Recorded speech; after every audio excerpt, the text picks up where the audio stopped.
Hindi na mga hal, pati ang utak ng bata. Ano katil dito, halos damage na ang brain ng bata. Year 2000, ang standard is 1 out of 3 Filipino children. Ngayon, 2025, 1 out of 4 Filipino children are standard. You can just imagine in the future na kinabukas. 20 years ago, nung ako yung mayor ng Mandaluyong, kuliran kami sa Metro Manila. Inalagaan namin, we launched then the Millennium Baby Project. Buntis pa lang inalagaan na namin. Ilista namin lahat ng buntis, pinakain namin ng tama, we promoted breastfeeding, paglabas ng bata, nakatutok pa rin kami. Binigyan namin ng tamang pagkain ng mga nanay. And every month, bawat barangay headquarter location, binibigyan namin ito. At pinaka-crucial nito, tandaan nito. From that time, kakain na ng solid food ang bata. Kasi yung iba sa atin, pinapakain ano yung tubig na may bigas. So, ano nangyayari dito sa mga bata? Doon, yung first 1,000 days, doon nagda-damage ang utak nila. At that time, kailan pumapasok ang gobyerno? Pagdating dito sa mga barangay mga barangay schools, binibigyan ng mga pero it's already too late. The damage has been done. So, if ever ang mapaguin ko rito, what happened to Mandaluyong? Nag-number 1 kami sa Metro, naging number 1 kami in nutrition in the whole country. We calibrated that in our educational system. You know what happened? Nag-number 1 kami sa National Achievement Test. Meaning, it's not all about educational system. The most important thing is the material, the brain of the children, nutrition. So, kung anong gagawin ko rito, tututukan ko po yan. I will make sure from the time na pinanganak, lahat ang programang ito yung nakatutok. Kung may pondo LGU, so be it. Maraming mga pondo LGU. Kung wala, you could make use of the SWD or you could make use of the Department of Health para mabigyan na sa natutok ang mga bata. Because stunting is a very serious problem that will be the future of our country. Yung mga bata ito. We must invest in this. Pangalawa, agriculture. Tamo po sila, pagkasinan sa agricultural also, ang bigas, nasabi na po ito, we will file for the amendment of the rice tarification bill. Bakit? Sapagkat ang rice tarification ng araw with NFA, pwede lamang siyang bumili ng bigas at pwede siyang magbenta kaagad. Tinanggal yung kapangyarihan magbenta. Only in 2 instances, spoilage at kung may rice emergency. Otherwise, lahat ng binibili niya, iniimbak lamang sa bodega, mabinibigay lamang ito kung merong bagyo, kung may earthquake. Pero what if, bibili mo ito sa magsasaka ng magandang presyo, inibenta mo kaagad, at matutuwa ka ang dito sa tamang presyo. You're supporting now the farmers. These are amendment that should, dapat i-empower natin ang LFA, give them so much money. No? Isipin mo kung 10,000 trucks umiikot, binibili, nakaanlaan tulong sa mga masasakay ko. And all others, kamukha nung sinabi ko dito, yung mga pautang sa farmers, dapat national government, no? Aside from mga pautang sa farmers, even the crop insurance is subsidized, etc. etc. So these are just some of the things na kaagad po natin ipapagod. Thank you. Salamat po. Any additional insights? Senatorial Boys, gusto nilang ma-repeal. Gusto nilang ma-repeal. Wala nang oversight ito, repeal na yun. Hindi na ipapatupad. So tuloy-tuloy pa rin yung banta. Hindi na pabubuli, kasi na rin. So maliwanag yun sa mga naungkat namin kahapon at pagkasalita mismo nito ng National Security Council. Attorney Adams, siguro malinaw sa lahat na ang pinaka-alyansa ang pro-Philippines. Importante ang sovereignty, ang soberanya ng Pilipinas. At malinaw sa bawat isa dito mas nasa kompromiso.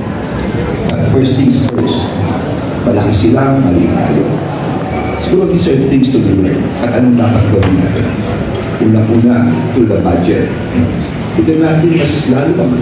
Itong mga Coast Guard natin, kita naman natin. From the oil spill na nangyari, talagang kulang na kulang. Sa mga southern seaboard natin, yung mga smuggling, talagang kulang. Kaya dapat puntuhan talaga natin ang gusto ito. This is for our over, only about China. Pangalawa, meron kami DILG, meron kami PNP Maritime. Buong Pilipinas po yan. Siguro dahil maano sa Philippine, West Philippines, hindi natin inuhos ang resources. Kasi kasunod na napakamahan na tingnan natin. At pangatlo, aside from this, yung sinasabi natin na Lopez, yung si na sinasabi ni Senator Tolentino, at yung sinasabi ni Senator Soto, let's make sure that this will remain for the interest of our people. Kaya nga, importante sa mga nakikinig ngayon, pakinggan yung maigi at plataforma na kuminsan. Lahat po ito ay pro-Philippines. Ang dami po as long as we're here. Yun na po. At hindi lang siguro yun, kung talaga ang mga makikinisla, hindi lang naman sa Pangasinan, sa Biglasin. Hanggang Sambales po ito eh. Lahat ito. Kasi siguro kita natin how we could also help our fisher folks. Tulungan na rin natin sila. Through some other way, marami talagang mga poti dyan, to atis, to tanagno, to maangkang. Siguro unahin na po natin ang mga pamilya. Maraming salamat. Thank you. Kung wala ka pa parang insights, we move on to the next reporter. Kindly state your name, media organization, and question. Yes, good afternoon, Catherine Carato from the Manila Times. So related is the China issue. Sinabi ko kahapon ng National Security Council that there are indicators that China has been trying to interfere with the Philippine elections, and may mga Chinese state-sponsored activities daw po that tend to support senatorial candidates who are pro-China. And they're also working against those who are anti-China. So what's your thought on this? Senator Belanger. Natuloy ako dyan sa... Alam niyo po, kahapon nilabas ko yung mga dokumento para patunayan na yung sinabi mo ay hindi haka-haka. Para patunayan na hindi lang sa atin dito sa bansa natin, kung hindi nagmumula sa China yung kumpas o ano yung gagawin. Noong November 8, 2024, pinirmahan yung Maritime Zones Law. November 12, nagkaroon na ng order ang Chinese Embassy kung ano yung gagawin. Umula na po ng patikos. Umula na ng patikos sa akin. Siguro sa akin, 100,000 agad yung negatives sa presidente at sa lahat. Bakit kayo nagpasa ng ganyang batas? Kalokohan yan. Hindi niyo ba naintindihan yan? Makakasira sa... May mga tao po nagpapanggap na tao na hindi tao. Nagpapanggap na estudyante, nagpapanggap na OFW, nagpapanggap na businessman, nagpapanggap na maestra. Nag-uusap, nainggan niyo po yung mga kababayan natin. In a matter of days, nag-report po yung binanggit ko kahapon na kumpanya, naka 54,000 kagad sila na organic. Nag-report sila sa ambassador na China. Si Ambassador Wang, na sinasabi lagi, ay patuloy ang pagkakaibigan ng Pilipinas sa China. Subalit marami tayong mga kaibigan na nalilindang. Ganun din po sa Pangasinan. Talamak po ang trolls dito. Yung gobernador nyo, yung mga mayors nyo rito, kung tamaan ng trolls. Yung kanilang structure, nagsisimula po sa Beijing, bumaba sa embassy, tapos meron silang mga kumpanya, at meron naman mga sub-companies na nag-organize local. At po, ito, pindas ko. Ito, hindi na maintindihan ito. Ito po yung kahapon, ito yung kontrata ng isang kumpanya, Infinitus.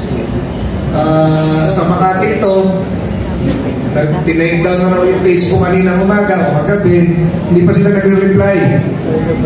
Mukhang pinatawag dito na hindi pa rin nagre-reply ang China.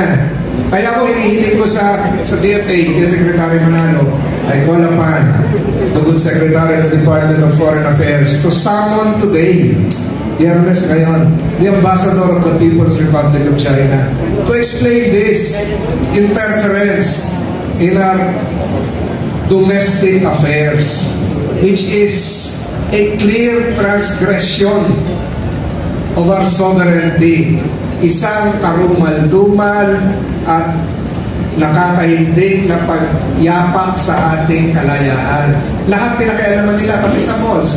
Hindi ko lang nadala noon sa hearing yung mga gadgets kasi nasa husgado na cases were filed against several Chinese sa El Grande, sa Subic, pinala sa Regional Trial Court Branch 36 sa Tarlac. Cases were filed in Makati. Cases were filed in Palawan. Pending po lahat ito.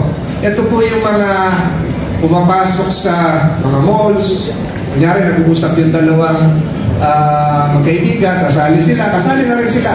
At ang iniimbestigahan ngayon ng NBI kung paano sila link doon sa mga online scams to finance their activities. Marami na yung scam at hindi lang fake news. So, ganun kalalim na yung ginawa nila. Department of Science and Technology, DICT, PhilHealth, lahat nila. At marami pa kong iba na hindi ko babanggitin dahil nakakahiya na napasok yung mga ganung ahensya. Ang hindi ko po sabihin, pinakaialaman tayo ng China at papunta doon sa tanong mo, pati itong eleksyon na ito, pati itong 2025 election, gusto nila ang nakaupo ay pro-China senators na mayorya. Gusto nila ma-repeal yung Philippine Maritime Zones Law. Tingnan niyo po itong, can we have some of the, yung mga utos para kay Presidente. Meron ditong mga messages na ito po, ayan, tone and voice. November 26, 2024. Binanata nila si BBM, binanggit pa yung tatay, the Marcoses are blah blah blah, Senator Bongbong Marcos, ito yan, like father, like, ito yung command, ito yung amplify, yung mga troll. Ginawa na. Yung mga nakakita nito, maniniwala. Ako si Presidente, mababa talaga yung survey. Kahapon, ginamit na naman. Ginamit na naman kahapon, binaba na ng 20 pesos yung bigas. May order na naman ganito. Bayan yung mga bigas na yan. So, dami na naman nagalit. So, pwede ba natin itaas? Ito yung talamak. At may pruweba ako na ginagawa ng Chinese Embassy. At merong isang lumabas, yung Reuters, alam niyo ba yung sa Reuters? Yung nilabas ng Reuters, yung 11 million kaagad, yung views, pagkatapos ng isang insidente na hindi na may kukwento. Alam niyo na yun kung saan nagkaroon tayo ng emotional reaction. Yun din na nangyari. Pakita mo nga yung check ng Ito yung isang uri ng pagbayad nila, pagbayad ng Chinese Embassy. Ang nakapirma yung consul nila, check ng Chinese Embassy, bank account ng Chinese Embassy, binayad sa isang troll company. Ano pa ba ang pruweba ang gusto natin? So, ito ay China Bank of China sa BGC Global City. Marami hong ganito. Ayan. Yun ang account name, Embassy of the People's Republic of China. So, ano pa ba ang pruweba ang gusto nyo? Siguro ngayon, nakaamba na yung pagkilos ng National Bureau of Investigation para malaman yung at ng Securities and Exchange Commission yung kabuuan noong sino ang organizer, sino ang incorporators noong kumpanya. At marami pa kong ganyan.